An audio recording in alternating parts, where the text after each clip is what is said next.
Oi, oi, tengok, tengok, tengok. Hang tak tengok depan kau. Hang tengok, hang tengok. Nasib aku tekan brake ni. Ni.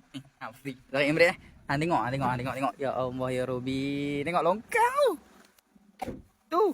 Tu. Sikit je nak masuk longkang. Ha.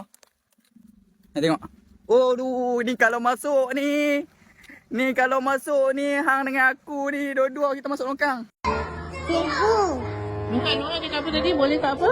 Boleh tak saya cuti 2 hari? Cuti 2 hari? Kenapa? Cuti 1 hari. Cuti 1 hari? Kenapa? Nak jumpa abang dia. Cuti 1 hari kenapa? Nak jumpa abang saya. Abang saya demam. Abang apa? Abang? Abang saya demam. Dekat mana? Tak faham. Dekat mana? Faham. Dekat Pahang? Jauh ni. Bila nak cuti? Kalau saya pergi sini lah.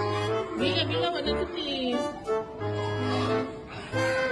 Mungkin besok ke. Mungkin besok. 1 hari cukup ke pergi Pahang? Pasal dia tempat ada batu. Hmm? Tu tempat mahal. Yelah 1 hari cukup ke pergi Pahang? Boleh juga lah. Boleh. 1 hari je. Jangan lama-lama. Boleh tak? Bodoh lah.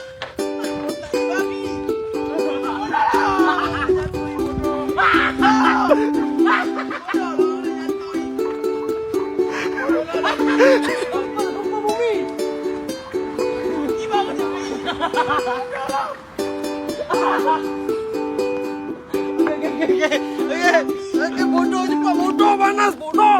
Iya bodoh. Aku kat sini gila. Aduh, babi. Oh, bodoh. Cepat bodoh lah. Bodoh aku nak dengar ni babi. Bodoh tak nak apa-apa bodoh lo. Lo. Muncak lo. Sakit babi. Muncak lo.